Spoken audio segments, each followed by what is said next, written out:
जय मसीह। आज की आराधना में मैं आप सबों का स्वागत करता हूं और मैं आशा करता हूं कि आप अपने स्थानों में कुशल से हैं। मैं प्रभु का धन्यवाद देता हूं कि उसने हम सबों को सुरक्षित रखा है। यहाँ कॉलेज में हम लोग सब सुरक्षित हैं। ईश्वर के अनुग्रह से कलीसियाएँ भी सुरक्षित है। हालांकि कुछ कलीसिया के सदस्य अस्वस्थ हैं इन दिनों में, परंतु प्रभु उन्हें चंगाई दे रहा है, इसलिए हम प्रभु को धन्यवाद देते हैं और आपकी प्रार्थनाओं के लिए भी धन्यवाद देते हैं। आइए आज की आराधना को हम एक गीत के साथ आरंभ करेंगे और हम गाएंगे गीत भजो भजो यीशु है मुक्ति सुदाता। और इस गीत के गाने के उपरांत हम फिर परमेश्वर के वचन पर ध्यान देंगे।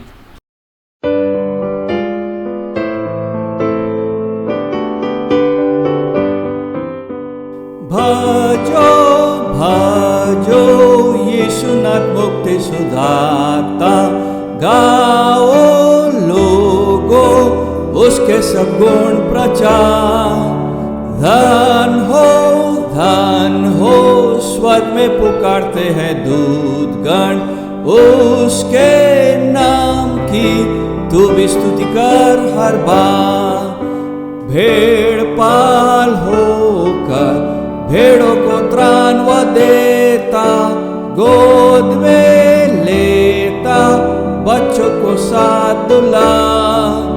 गाओ गाओ यीशु को श्रेष्ठ और प्रतापी, गाओ उसका असीमता पिया। भजो भजो यीशु को तारनहारा, पाप के हेतु जो हुआ था बलिदान। गाओ गाओ उसको जो देता है जीवन, तारक रक्षा अधिपत उसकी जान। शरण स्थान है वही हमारा आसरा, पाप के निमित्त दिया था अपना प्राण। गाओ गाओ यीशु को श्रेष्ठ और प्रतापी, जग और स्वर्ग का नाथ सर्वशक्तिमान। भजो भजो यीशु जो स्वर्गों का स्वामी, तीनों लोकों का वही है महाराज। गाओ गाओ उसको जो नबी और याजक, लाओ मुकुट कि वह है अधिराज। पाप के भार को दया कर उसने लिया, किया क्रूस पर तारण का महाकाल। गाओ गाओ यीशु को श्रेष्ठ और प्रतापी, गाओ उसका तेजोमय सुख का राज। आइए हम प्रार्थना करेंगे। प्रभु जी, हम तुझे आज के सुबह के लिए धन्यवाद देते हैं। हम धन्यवादित हैं प्रभु कि तूने हमें जीवितों की भूमि पर रखा है, हम पर अनुग्रह किया है कि हम तेरी उपस्थिति पे आज में आ सके। धन्यवाद देते हैं प्रभु कि हालांकि हम अलग अलग स्थानों में हैं, एक दूसरे से मिल नहीं पा रहे हैं, फिर भी तेरी अनुग्रह हुई है कि हम इस प्रकार से तेरी आराधना कर पाएँ और तेरे वचन का ध्यान दे पाएँ। इस बड़ी करुणा के लिए जो तेरी ओर से हमें मिला है प्रभु, हम तुझे धन्यवाद देते हैं। हे प्रभु, हम धन्यवाद देते हैं तेरे उद्धार के लिए जो तेरी ओर से हमें मिला है। धन्यवाद देते हैं कि तेरे बलिदान के द्वारा हम न केवल बचाए गए, बल्कि हमको एक अनंत जीवन का आशा मिला है, अनंतकालीन आशा मिला है। इसलिए हम तुझे धन्यवाद देते हैं। हे प्रभु, जब हम तेरे वचन पर ध्यान देते हैं, अपने अयोग्यता, अपने गिरावट को देखते हैं, तो सचमुच प्रभु हम समझते हैं कि तूने हम पर कितना दया किया, जिसका कभी हम योग्य नहीं थे। हे प्रभु, इस बड़ी दया और दीनता के लिए जो तूने हम पर दिखाया है, हम धन्यवाद देते हैं। आज के इस समय हम विशेष रीति से हम अपने प्रियजनों को, भाई बहनों को स्मरण करते हैं जो बीमार है प्रभु, अस्पताल में हैं। कई ऐसे बीमार हैं जो काफ़ी सीरियस हैं और इन दिनों अस्पताल में हैं। हम उनके लिए प्रार्थना कर रहे हैं प्रभु कि तू उन्हें चंगाई प्रदान कर, अपनी इच्छा उनके जीवन में पूरी कर।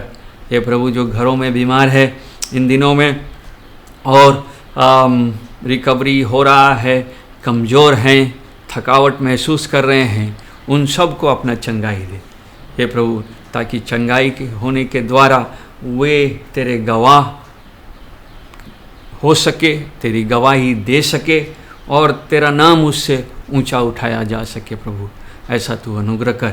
इस समय को फिर से हम तेरे हाथ में सौंपते हैं और जब हम तेरे वचन पर फिर से अध्ययन करते हैं, हमारे बुद्धि को खोल, हृदयों को खोल, ताकि तेरा वचन जब हम सुने, पढ़ें, वह हमारे हृदय में प्रवेश करे और हमारा मन परिवर्तित हो सके।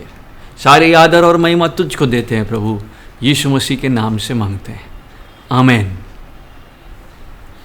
आइए हम परमेश्वर के वचन की ओर जाएंगे और जैसा कि आप जानते हैं और पिछले दिनों से हमारे अध्ययन को फॉलो करते आ रहे हैं, तो हम पहला कुरिन्थी के 15 अध्याय पर ध्यान दे रहे हैं। पहला कुरिन्थी 15 अध्याय पुनरुत्थान का अध्याय है।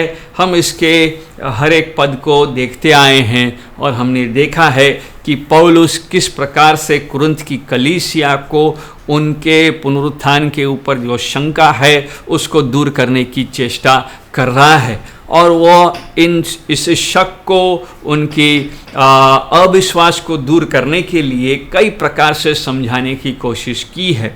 उसने 1 से 11 पद में ऐतिहासिक तर्क दिया और 12 पद से वह अपने प्रचार के कारण को बताता है और 20वां पद से वो हमको एक थियोलॉजिकल आर्ग्यूमेंट, जिसको हम बोलते हैं, वो देना आरंभ करता है। और 20 पद से जब वो बढ़ता है तो धीरे धीरे हम देखते हैं कि वह अपने यीशु मसीह के पुनरुत्थान को एक विश्वासी के पुनरुत्थान के साथ जोड़ता है, एक विश्वासी के न्याय के साथ जोड़ता है। और आगे आज हम 35 पद से देखेंगे कि यह पुनरुत्थान पर हमारा दृढ़ निश्चयता और भी कैसे बढ़ेगा। हमारा जो आशा है, अनंतकालीन आशा जो हमको यीशु मसीह में मिलेगा, वो और भी ठोस किस प्रकार से हो सकता है। इस बात को हम पौलुस 35 पद से 49 तक में दिखाता है। सो आज का अनुच्छेद हमारा अध्ययन करने का है वह पहला कुरिन्थी और उसका 15 अध्याय और 35 से 49 पद। मैं चाहूँगा कि आप अपने बाइबलों में इन पदों को देखें। मैं आपके लिए पढ़ता हूँ। जब कोई यह कहेगा कि मुर्दे किस रीति से जी उठते हैं और कैसे देह के साथ आते हैं, हे निर्बुद्धि, जो कुछ तू बोता है जब तक वह न मरे जिलाया नहीं जाता, और जो तू बोता है यह वह देह नहीं जो उत्पन्न होने वाली है, परंतु निरादाना है, चाहे गेहूं का चाहे किसी और अनाज का। परंतु परमेश्वर अपनी इच्छा के अनुसार उसको देह देता है और हर एक बीज को उसकी विशेष देह। सब शरीर एक सरीखे नहीं, परंतु मनुष्यों का शरीर और है, पशुओं का शरीर और है, पक्षियों का शरीर और है, पशुओं का शरीर और है, मछलियों का शरीर और है, स्वर्गीय देह है और पार्थिव देह भी है। परंतु स्वर्गीय देहों का तेज और है और पार्थिव का और। सूर्य का तेज और है, चांद का तेज और है और तारागणों का तेज और है, क्योंकि एक तारे से दूसरे तारे के तेज में अंतर है। मुर्दों का जी उठना भी ऐसा ही है। शरीर नाशमान दशा में बोया जाता है और अविनाशी रूप में जी उठता है। वो अनादर के साथ बोया जाता है और तेज के साथ जी उठता है। निर्बलता के साथ बोया जाता है और सामर्थ्य के साथ जी उठता है। स्वार्गिक देह बोई जाती है और आत्मिक स्वाभाविक देह बोई जाती है और आत्मिक देह जी उठती है। जबकि स्वाभाविक देह है तो आत्मिक देह भी है। ऐसा ही लिखा भी है कि प्रथम मनुष्य अर्थात आदम जीवित प्राणी बना और अंतिम आदम जीवनदायक आत्मा बना, परंतु पहले आत्मिक न था पर स्वाभाविक था, इसके बाद आत्मिक हुआ। प्रथम मनुष्य धरती के से अर्थात मिट्टी का था, दूसरा मनुष्य स्वर्गीय है। जैसा वह मिट्टी का था वैसे ही और मिट्टी के हैं, और जैसा वह स्वर्गीय है वैसे ही और भी स्वर्गीय है। और जैसे हमने उसका रूप जो मिट्टी का था धारण किया, वैसा ही उस स्वर्गीय का रूप भी धारण करेंगे। परमेश्वर अपने वचन के पढ़े जाने पर आशीष दे। हम इस अनुच्छेद को के बाकी हिस्सों को देखते आए हैं और यहाँ तक अब पहुँचे हैं जहाँ हमने देख लिया कि यीशु मसीह का पुनरुत्थान हो चुका है, और अगर पुनरुत्थान नहीं होता है तो प्रचार करने वालों का, विश्वास रखने वालों का विश्वास और प्रचार करने वालों का प्रचार भी व्यर्थ होता है। इस कारण से जो कि सच नहीं है, और क्योंकि ये सच नहीं है, इसका माने है कि यीशु मसीह मुर्दों में से जी उठा है, और जिस प्रकार यीशु मसीह मुर्दों में से जी उठा है, हर एक जो उस पर विश्वास करते हैं, जो 22 पद में लिखा है कि जिसने से मसीह में विश्वास किया है वह भी जिलाया जाएगा।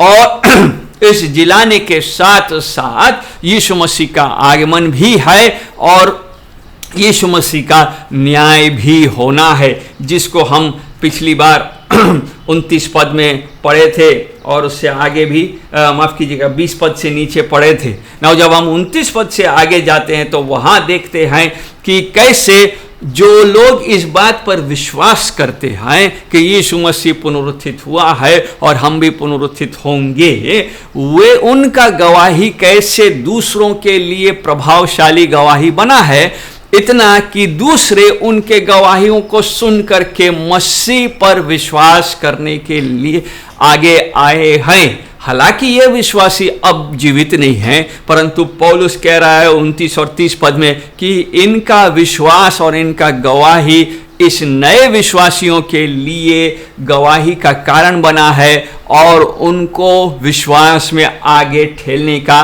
कारण बना है। इस कारण से हमें अविश्वासियों के समान जीना नहीं चाहिए, या अविश्वासियों का जो सोच है, जो वर्ल्ड व्यू है कि खाओ पियो, आओ खाए पिए और क्योंकि कल तो मर ही जाएंगे, 32वां पद, ये विचारधारा एक विश्वासी का नहीं होना है, क्योंकि कल अनंत जीवन है, कल अनंत न्याय भी होना निश्चित है। 35 पद में जब पौलुस आता है तो वह कुरिन्थियों का ये जो विडंबना है उसको लेकर चर्चा करता है। ठीक है, इतने दूर तक समझ में आया है कि विश्वासी पुनरुत्थित होंगे, लेकिन कुरिन्थी ये भी सवाल पूछ रहे हैं, अच्छा अगर पुनरुत्थित होंगे तो किस दशा में होंगे? क्या वही कंकाल होकर के बाहर निकलेंगे, वही हड्डी का ढांचा दिखेगा और वो जो सड़ाहट के साथ जो मिट्टी में रहने के कारण से शरीर गलने के कारण से हुआ है उसमें वे पुनरुत्थित होंगे? उस हाल में यदि पुनरुत्थित होते हैं तो वह बिल्कुल ही धब्बा, बिल्कुल ही गंदा दिखेगा। इस कारण से कुरिन्थियों का ये पूछना है कि ऐसा कैसे संभव है ना। कुरिन्थी ये विश्वास कर रहे थे या यूनानी सभ्यता में ये विचारधारा था कि शरीर से संबंधित हर एक चीज पापमय है, इसलिए इस शरीर का चला जाना ही अच्छा है। मृत्यु में शरीर चला जाता है तो अच्छा है। अगर ये पापी शरीर जिसको नाशवान होना चाहिए ना, और वो पार्थिव शरीर को मिट्टी में डालने के कारण से जब वो नष्ट हो रहा है, फिर उसको जिलाने का क्या मनसा हो सकता है, या क्यों उसको जिलाया जाना चाहिए? उस पुनरुत्थान से क्या अच्छा निकलेगा? क्योंकि वह तो नाशवान हो गया और वह तो पाप के कारण से सड़ रहा है। परंतु पौलुस अब उनको उदाहरण के साथ समझाता है और वो सृष्टि से उदाहरण लेता है। 36वां पद कहता है, हे निर्बुद्धि, जो कुछ तू बोता है जब तक वो न मरे जिलाया नहीं जाता। पौलुस मृत्यु को अंत का सब चीज का अंत नहीं समझता है। मृत्यु बल्कि अनंत काल में प्रवेश करने का एक प्रथम कदम है। इस कारण से वह कुरिन्थियों को मूर्ख या निर्बुद्धि कह रहा है, क्योंकि वे परमेश्वर की सामर्थ्य का कल्पना और समझ भी नहीं रखते हैं। वो समझ नहीं पा रहे हैं कि परमेश्वर एक नाशवान शरीर जो पाप के कारण से सड़ रहा है और मरने पर सड़ता रहता है, उसको कैसे पुनरुत्थित करेगा और उस सड़े हुए पन से फिर नया जीवन कैसे देगा। इस कारण से पौलुस ने एक साधारण उदाहरण लिया सृष्टि से, और वह है बीज का उदाहरण। 37 और 38 पद बताता है कि जो तू बोता है या वह दे नहीं जो उत्पन्न होने वाली है, परंतु निरा दाना है, चाहे गेहूं का चाहे किसी और अनाज का, परंतु परमेश्वर अपनी इच्छा के अनुसार उसको देह देता है और हर एक बीज को उसकी विशेष देह। बीज मौलिक रीति से मरी हुई है, और परंतु यह बीज बोए जाने के बाद एक जीवित पौधा बन जाता है। मृत्यु उस बीज के लिए उसके बदलने में, उसके भविष्य में बढ़ने में रुकावट का कारण नहीं है, बल्कि वहां से वह एक भविष्य जीवन में प्रवेश कर रहा है। जिस तरह वो आरंभ होता है, यानी कि बीज मरा दशा में आरंभ होता है, और जो वह भविष्य में बनेगा वह दो अलग स्थिति है। वो सेम नहीं है, बल्कि वह कल्पना के बाहर ही है। इसलिए 38 पद में पौलुस कहता है कि परमेश्वर निर्णय लेता है कि एक बीज का भविष्य क्या होगा। जब बीज को हम साधारण रीति से देखते हैं तो हम कल्पना भी नहीं कर सकते कि जब यह बीज मिट्टी में बोया जाएगा और वहां से जब उसमें जीवन आएगा तो वो किस प्रकार का पौधा होगा, कितना बड़ा होगा, कितना चौड़ा होगा, हमारे कल्पना से बाहर है। इसलिए यूहन्ना रचित सुसमाचार में यीशु मसीह ने ठीक इसी प्रकार का भाषा 12 अध्याय के 24वें पद में प्रयोग किया।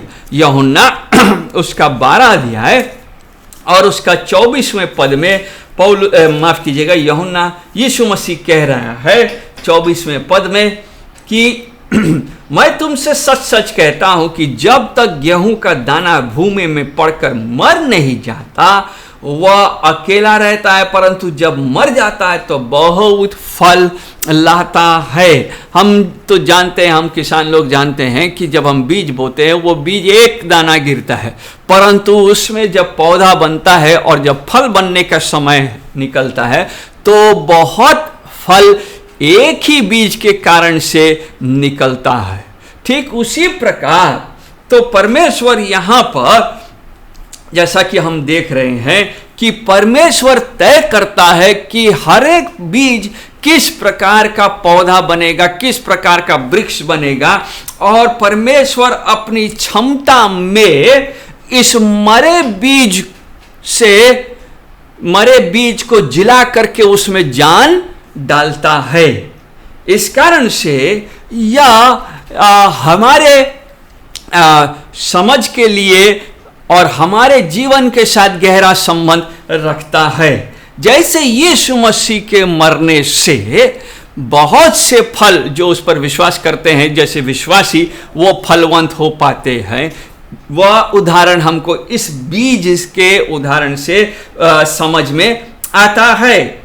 और परमेश्वर ही है जो सब कोई का सृष्टि करता है और वो तय करता है कि वह किस प्रकार से होगा। ना जब हम इस बात को देखते हैं तो हम देखते हैं कि कैसे इस उदाहरण में पौलुस पुनरुत्थान को समझा रहा है और यह बहुत गहरा उदाहरण है। जल्दी से आगे जाएंगे। 39 से 41 पद में लिखता है, सब शरीर एक सरीखे का नहीं है, परंतु मनुष्यों का शरीर और है, पशुओं का शरीर और है, पक्षियों का शरीर और है, मछलियों का शरीर और है इत्यादि। स्वर्गीय देह है और पार्थिव देह भी है, परंतु स्वर्गीय देहों का तेज और है, पार्थिव का और, सूर्य का तेज और है, चांद का तेज और है, और तारागणों का तेज और है। सृष्टि के बाकी उदाहरणों से पौलुस ये कह रहा है कि परमेश्वर इस सृष्टि को थामे रखा है और सृष्टिकर्ता अपनी योजना में अलग अलग वस्तुओं को अपने हिसाब से सृष्टि करता है या सृजता है, और हर एक सृष्टि का अपना एक काम है। यदि परमेश्वर एक नई सृष्टि को एक मरे हुए बीज से बना सकता है, तो वह हमारे, पौलुस कह रहा है, हमारे पार्थिव शरीरों, मरे हुए शरीरों के साथ भी एक नई सृष्टि बना सकता है, एक नया शरीर दे सकता है, एक पुनरुत्थित शरीर दे सकता है। यिर्मयाह ने कहा 32 अध्याय के 27वें पद में, यिर्मयाह उसका 32 अध्याय 26 और 27 में कहता है कि यिर्मयाह के पास वचन पहुंचा और यहोवा कह रहा है कि मैं तो सब प्राणियों का परमेश्वर हूं, क्या मेरे लिए कोई भी काम कठिन है?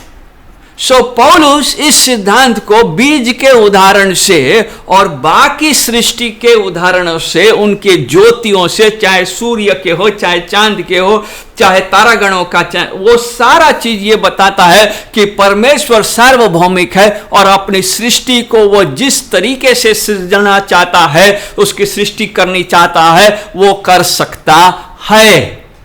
इसका माने है कि यदि सृष्टि में बाकी चीजों को वो संभाल सकता है अपनी इच्छा के अनुसार, एक मरे हुए बीज में जान डाल सकता है कि वो एक पौधा बने, पेड़ बने, या उसका कुछ फलवंत पेड़ बने, जैसा भी वो बनना है, तो मनुष्य के साथ भी उसको उसकी मृतक अवस्था से निकाल करके उसको पुनरुत्थित करने का क्षमता देता है।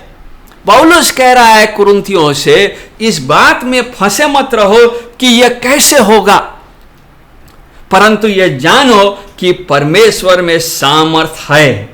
और कैसे जानेंगे सामर्थ में? तो पौलुस बोलता है, आसपास देखो, आसपास के चारों तरफ में ध्यान दो, तो हम पाते हैं कि ऐसा ही है। परमेश्वर ने अपनी योजना में अपने सामर्थ के अनुसार उनको उस अवस्था में पहुंचाया है। यही बात हम स्वयं यीशु मसीह के अपने जीवन में भी देख सकते हैं। यीशु मसीह मनुष्य का पुत्र है और जब तक वो मरता नहीं है और बलिदान पूरा नहीं करता है, तब तक वो हमारे पापों को क्षमा नहीं कर पाता। जब तक उसमें वो बलिदान पूरा नहीं होने के कारण से मनुष्य अभी तक उससे क्षमा नहीं पा सकता, परंतु पुनरुत्थान के बाद मसीह पर विश्वास करने वाले धर्मी घोषित कर दिए जाते। इसका माने है कि पुनरुत्थान में यीशु मसीह को और भी अधिक सामर्थ प्राप्त होता है। जब पिता उसको मृतकों में से जिलाता है, तो वह सबको जिलाने का क्षमता अब रखता है। यीशु मसीह हम जानते हैं पुनरुत्थित यीशु मसीह चेलों के साथ उठता है, बैठता है और भोजन भी करता है। और परंतु जब हम उसके बाकी सामर्थ्यों को देखते हैं तो हम देखते हैं कि वो एक कमरे से दूसरे कमरे आर पार जाने का क्षमता रखता है और एक जगह से दूसरे जगह जल्दी से पहुंचने का क्षमता रखता है और उनके बीच में उपस्थित होने का क्षमता रखता है।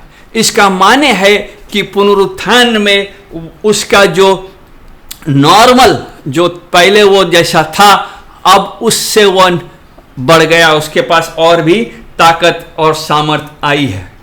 एक शिक्षक ने कहा कि यीशु मसीह के पुनरुत्थान में हम वास्तव में अनंत जीवन का एक झलक देखते हैं। हमारे पुनरुत्थान का वो किस प्रकार का होगा वो हम यीशु मसीह के पुनरुत्थित शरीर में देखते हैं।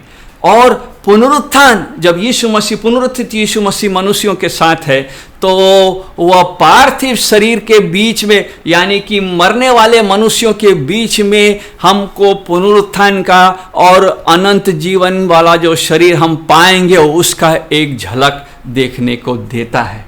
पौलुस ये कह रहा है कि यीशु मसीह वह उदाहरण है, वही है। अगर यीशु मसीह पुनरुत्थित हुआ है तो हम भी पुनरुत्थित होंगे। रोमियो की पत्री के 1 अध्याय के 20 पद में जब हम पढ़ते हैं तो वहाँ हम परमेश्वर की सामर्थ को देखते हैं और हम देखते हैं कि कैसे परमेश्वर ने सृष्टि में अपने सामर्थ को दिखाया है।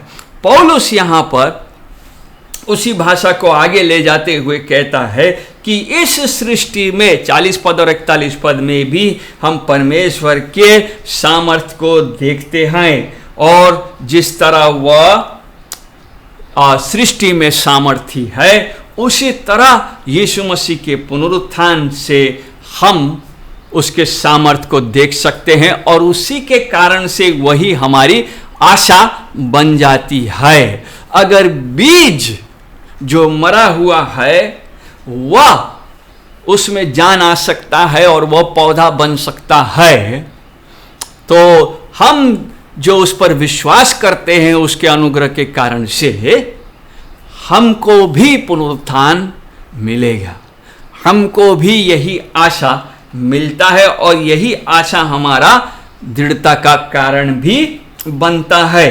आगे के सेक्शन में 42 पद से नीचे जब हम ध्यान देंगे तो पौलुस अब हमारा तुलना हमको समझाने के लिए प्रथम आदम और द्वितीय आदम का उदाहरण देता है। प्रथम आदम उस बीज के समान है जो सड़ेगा, मर जाएगा, और पौधा ख्रिस्त दूसरा आदम के समान है जो उस बीज से निकलता है। 42 पद से आगे हम शरीर के बारे में देखते हैं। बहुत सी बातें वहाँ लिखी गई है कि मुर्दों का जी उठना ऐसा ही होगा। शरीर नाशमान दशा में है और नाशमान दशा में वह बोया जाता है। 42 पद, अविनाशी रूप में जी उठता है, अनादर के साथ बोया जाता है, निर्बलता के साथ बोया जाता है। और इन सारी चीज़ों को हम एक मानवीय शरीर में, ह्यूमन बॉडी में देखते हैं कि वह एक पार्थिव, वह एक नाशमान शरीर है और उसमें वो नाश्वरता के में आगे बढ़ता जा रहा है। उसमें पाप के कारण सड़ाहट आ गया है, उसकी सड़ाहट बुद्धि में, उसके कामों में, उसके चाल चलन में है और वह कमजोर है, दोनों आत्मिक रीति से भी और शारीरिक रीति से। परंतु पुनरुत्थान में यह सड़ाहट निकाल दिया जाता है। पुनरुत्थान में यह मानवीय कमजोरी हटा दी जाती है। पुनरुत्थित शरीर में हम ख्रिस्त के समान उन सामर्थ्यों को पाते हैं जिससे हम इस नए पृथ्वी और नई आकाश का के यीशु मसीह के साथ राज्य कर सकेंगे। और हम आत्मिक रीति से, यहाँ लिखा है 44 में कि तो आत्मिक देह, वहाँ लिखा कि आत्मिक देह जी उठती है जबकि स्वाभाविक देह है तो आत्मिक देह भी है। ऐसा ही लिखा है कि प्रथम मनुष्य अर्थात आदम जीवित प्राणी बना, अंतिम आदम जीवनदायक आत्मा बना। 46 पहले आत्मिक न था पर स्वाभाविक था, इसके बाद आत्मिक हुआ है। सो पुनरुत्थित शरीर एक आत्मिक शरीर बनती है। आत्मिकता उसको प्रदान होता है, परमेश्वर की पवित्र आत्मा उसके अंदर वास करती है। यह आत्मिक शरीर का किस प्रकार का होगा, इसका झलक एक विश्वासी को इसी शरीर में रहते हुए मिल जाता है जब वह विश्वास करता है। यीशु मसीह उस पर अनुग्रह करता है और पश्चाताप के द्वारा जब वह विश्वास करता है, पवित्र आत्मा उसके अंदर वास करती है और उसी वास करने के क्षण से वह एक आत्मिक मनुष्य है जिसको वह जीता है और जिसमें वह प्रगति करता है। सो यह आत्मिक दशा भविष्य की दशा जरूर है, लेकिन इसी वर्तमान काल में उस आत्मिक दशा का हमको यीशु मसीह पर उद्धार के द्वारा उद्धार पाने के कारण से मिलता है। और इस कारण से पौलुस यहाँ समझा रहा है कि यह जो आत्मिक दशा है वह एक ऐसी दशा है जिसमें हम यीशु मसीह के समान दिखेंगे। यह एक भूत नहीं है। यूहन्ना माफ कीजिएगा, लूका 24 अध्याय और उसका 39 में यीशु मसीह कहता है, देख मेरे हाथ और मेरे पांव। लूका रचित सुसमाचार 24 अध्याय और उसका 39 में कहता है, मेरे हाथ और मेरे पांव को देखो कि मैं वही हूं, मुझे छू कर देखो, क्योंकि आत्मा के हड्डी मांस नहीं होता जैसे मुझ में देखते हो। सो ये पुनरुत्थित शरीर यीशु मसीह का हाड़ और मांस का है। और हम भी जब हम कहते हैं कि हम आत्मिक होंगे और हम पुनरुत्थित शरीर में होंगे, तो इसका माने नहीं है कि हम भूत के समान घूमेंगे। हमारे अंदर में यीशु मसीह का इमेज, यीशु मसीह का प्रतिबिंब हम बनेंगे। निश्चय आदम वह प्रतिबिंब था, उसकी सृष्टि की गई थी, परमेश्वर ने अपने प्रतिबिंब में उसको सिरजा, परंतु पाप के कारण से वह इमेज खराब हो गया। वह इमेज में दाग आ गया और वह उस प्रकार का और नहीं रहा। परंतु यीशु मसीह वह उस कार्य को पूरा करता है जो आदम नहीं कर पाया। इस कारण से जब प्रथम मनुष्य धरती में है अर्थात मिट्टी का था, 46 में हम पढ़ते हैं, पहले आत्मिक न था पर स्वाभाविक था, इसके बाद आत्मिक हुआ। जैसा वो मिट्टी का था वैसे ही और मिट्टी के हैं, और जैसा वो स्वर्गीय है वैसे ही और भी स्वर्गीय है। 47 से 49 में पौलुस ये कहने का कोशिश कर रहा है कि हम आदम के पाप के कारण से मरे हुए थे, परंतु नया जीवन पाने से और विश्वास करने के कारण से अब हम उस यीशु मसीह में जिलाए गए हैं। इफिसी 2 अध्याय और उसका 1 से 6 पद में इस बात को पौलुस इफिसियों की पत्री में समझाता है, और वो कहता है 2 अध्याय 1 से 6 कि और उसने तुम्हें भी जिलाया जो अपने अपराधों और पापों के कारण मरे हुए थे, जिनमें तुम पहले इस संसार के रीति पर और आकाश के अधिकार के हाकिम अर्थात उस आत्मा के अनुसार चलते थे, जो अब भी आज्ञा न मानने वालों के कार्य करता है।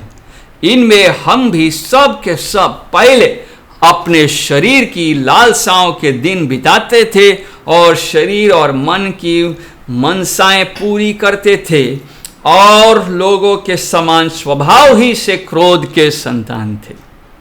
4 पद, परंतु परमेश्वर ने जो दया का धनी है, अपने उस बड़े प्रेम के कारण जिससे उसने हमसे प्रेम किया, जब हम अपराधों के कारण मरे हुए थे तो हमें मसीह के साथ जिलाया। अनुग्रह ही से तुम्हारा उद्धार हुआ है, और मसीह यीशु में उसके साथ उठाया और स्वर्गीय स्थानों में उसके साथ बैठाया। पौलुस इन पदों में बताता है कि कैसे मसीह के पुनरुत्थान के कारण से हम मसीह में जीवित होते हैं। हमको याद होगा कि उत्पत्ति 1 अध्याय में हम परमेश्वर को मनुष्य की सृष्टि करते हुए पाते हैं। अपने स्वरूप में उसने बनाया, परंतु पाप के कारण से यह स्वरूप नष्ट हो गया। परंतु उद्धार में यानी कि दूसरे आदम पर विश्वास करने के कारण से फिर से प्रभु हमको वह स्वरूप में लाता है। और ये संपूर्ण कैसे होगा? पुनरुत्थान में हम पूर्ण रीति से फिर उस रूप में पहुंचेंगे। और आदम के कारण से जो नष्ट हो गया वो द्वितीय आदम के कारण से पूरा होता है। आज जब हम इस अनुच्छेद को पढ़ रहे हैं, क्या हमको यह निश्चयता मिल गया? क्या हमको यह निश्चयता हो गया कि यस, यीशु मसीह पुनरुत्थित हुआ है, हम भी पुनरुत्थित होंगे और हम उसके संपूर्ण इमेज में, उसके स्वरूप में पुनरुत्थित होंगे। उस समय पाप नहीं रहेगा, उस समय हमारे कमजोरियां नहीं रहेगी, उस समय हम प्रभु के साथ राज करेंगे। इस कारण से यह आशा दूसरा पत्रस के 3 अध्याय में हमको दिखता है। दूसरा पत्रस के 3 अध्याय और उसके 13 पद में वो अंतिम हिस्सा है जहां पत्रस लिखता है, पर उसकी प्रतिज्ञा के अनुसार हम एक नए आकाश, नई पृथ्वी की आस देखते हैं जिनमें धार्मिकता वास करेगी। यही हमारी आशा है। परमेश्वर के कारण से, यीशु मसीह के कारण से, दूसरे आदम के कारण से हमको नया जीवन मिला है। हमको एक पुनरुत्थित शरीर मिलेगा, हम पुनरुत्थित होंगे। उस न्याय के सिंहासन में जब उपस्थित होंगे तब हम शाबाशी के योग्य बन पाएंगे। प्रभु करे कि यह पुनरुत्थान का शिक्षा या डॉक्ट्रिन हमारे विश्वास का न्योव बना रहे। आइए हम प्रार्थना करेंगे। प्रभु जी, हम तुझे धन्यवाद देते हैं आज की सुबह के लिए। हम धन्यवादित हैं तेरे अनुग्रह के लिए जो तू हम पर देता है। हे प्रभु, जैसे बीज मरता है और एक नए पौधे को जन्म देता है, वैसे ही तू हमारे बीच में डेरा करके क्रूस की मृत्यु को अपने ऊपर ले लिया, ताकि हम तेरे इस बलिदान पर विश्वास करके फलवंत हो सके, न केवल पुनरुत्थित हो सके बल्कि हम फलवंत हो सके, तेरी भलाई हमारे अंदर में वास कर सके। धन्यवाद देते हैं प्रभु तेरी धार्मिकता के लिए, जिसके कारण से आज हम धर्मी ठहराए जाते हैं। धन्यवाद देते हैं कि तू हमारे बीच में मध्यस्थ का काम करता है और पिता के सामने हमारी निवेदनों को पहुंचाता है, हमारी कमियों को अपने ऊपर लेता है ताकि हम धर्मी घोषित किए जा सकें। हे प्रभु, इस आशा के लिए, तेरे उस कार्य के लिए जो तूने हमारे लिए किया है, हम तुझे धन्यवाद देते हैं।